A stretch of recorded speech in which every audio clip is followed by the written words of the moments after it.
고린도후서 묵상일기 29번째. 최선을 다하고 하나님께 맡길 때 나의 영혼이 자유합니다. 고린도후서 3장 16절로 18절. 그러나 사람이 주님께로 돌아서면 그 너울은 벗겨집니다. 주님은 영이십니다. 주님의 영이 계신 곳에는 자유가 있습니다. 우리는 모두 너울을 벗어버리고 주님의 영광을 바라봅니다. 이렇게 해서 우리는 주님과 같은 모습으로 변화하여 점점 더 큰 영광에 이르게 됩니다. 이것은 영이신 주님께서 하시는 일입니다.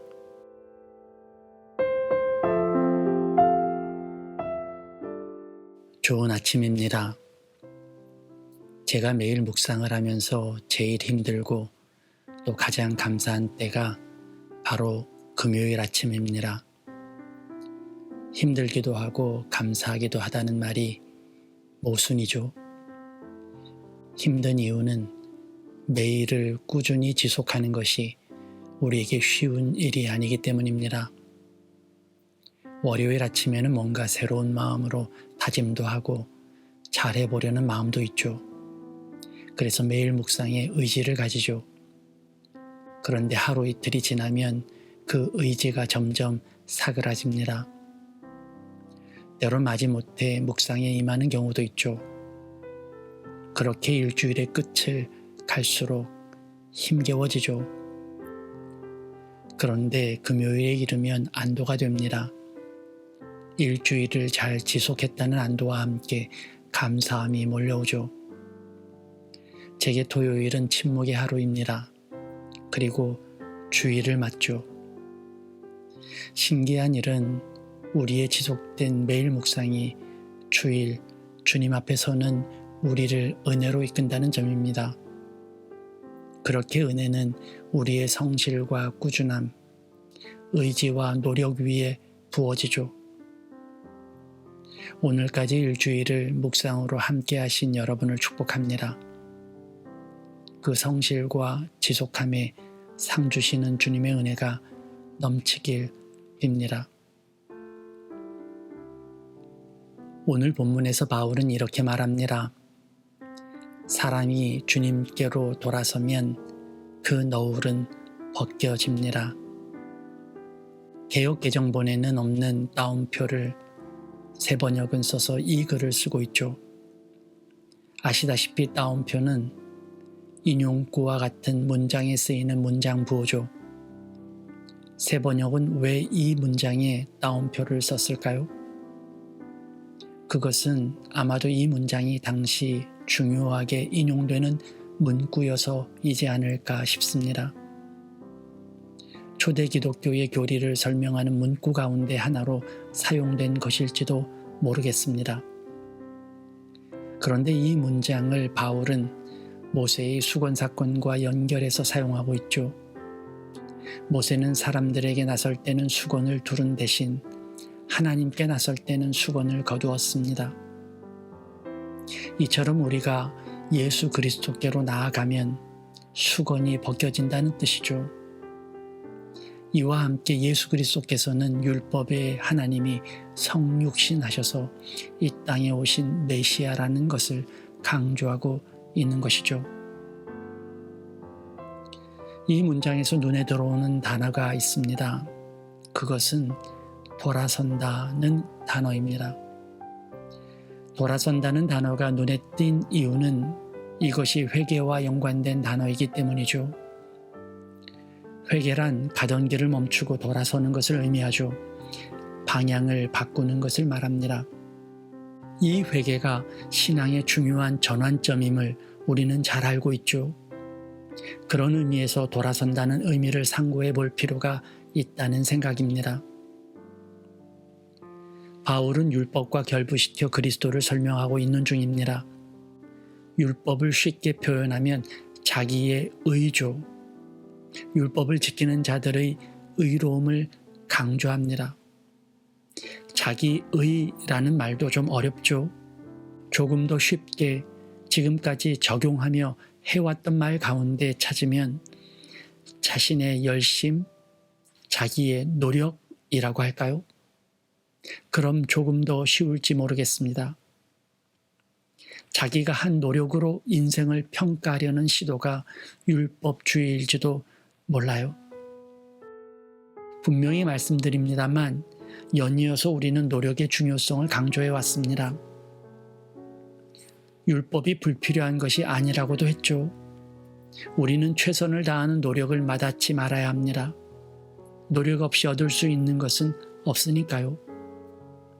노력이라는 어려움을 마치 지겨운 구세대 유물처럼 여기는 것에 저는 개인적으로 아쉬움이 많습니다.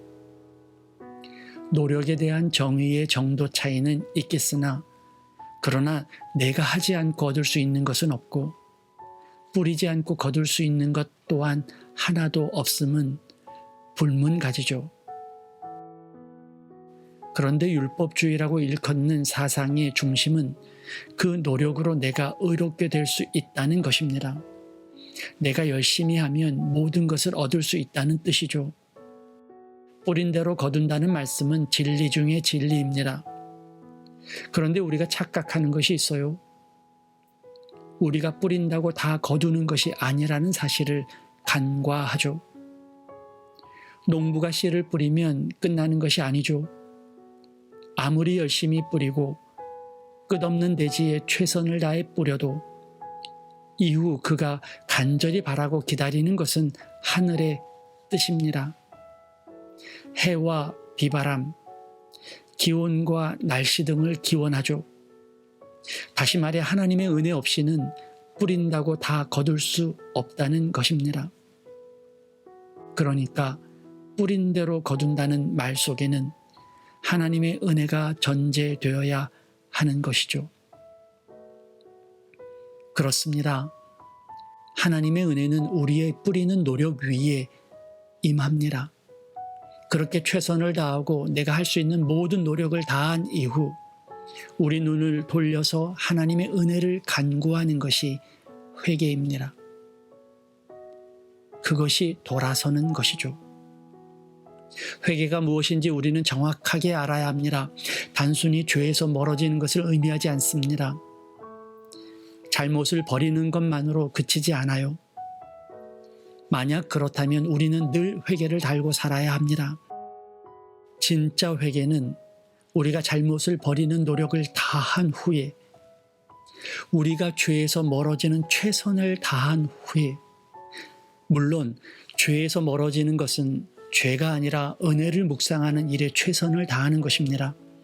그렇게 할 수 있는 일을 다한 후에 이제 주님의 은혜를 기다리는 것이죠. 이제 돌이켜서 주님께 얼굴을 들고 그분의 하시는 일을 기다리는 것입니다. 저는 운전하기 전 핸들을 잡고 기도를 합니다. 목사라고 기도하는 것은 아니에요. 진짜 운전을 위해서 기도합니다. 제 기도는 이렇습니다. 하나님, 딴 생각하지 않고 운전에 최선을 다하겠습니다. 이제 나 이외의 주변 상황들, 다른 교통 상황들, 다른 운전자들로 인한 문제들에는 주님의 은혜를 구합니다. 이것이 저의 기도입니다. 나만 잘한다고 사고가 안 나는 것은 아니지 않습니까? 아무리 내가 잘해도 다른 상황에 의한 문제는 벗어나지 못하잖아요. 그것은 그저 주님의 처분에 맡길 수밖에요. 아무리 일을 잘하려고 해도 세상이 내 마음대로 돌아가는 것은 아니잖아요. 내가 아무리 준비를 해도 뜻대로 세상이 움직여주는 것은 아니지 않습니까? 그래도 나는 최선을 다하고 그래도 나는 할 수 있는 모든 것을 다한 후에 이제 주님의 은혜를 구하고 바라고 기도하는 그 돌이킴이 바로 회개입니다. 은혜 받기 원하시죠? 지금 기도하는 모든 일들이 이루어지기를 원하시나요? 어떻게 그 바람과 기도를 이루고 계십니까? 관계가 좋아지기를 바란다면 최선을 다해 마음을 열고 대화를 하고 사랑을 품는 노력을 다한 후에 이끄시는 주님의 은혜를 간구하는 것이 우리의 신앙입니다. 경제적인 문제가 해결되기를 원하시나요? 그런데 아무것도 할 수 있는 일이 없으신가요? 그러면 어떻게 할까요? 적어도 주위 나와 함께하는 모든 이들에게 기도를 부탁하고 그것도 관계가 좋지 않은 이들에게까지 이제 관계를 개선하고 함께 기도하는 관계로 만들겠다는 노력을 기울이며 중보 기도자를 만들고 자존심을 버리고 나의 상황에 기도가 필요하다고 간절히 구하는 노력 위에 주님의 은혜를 구하면 어떻겠습니까? 최선을 다하고 하나님께 맡길 때 나의 영혼이 자유합니다.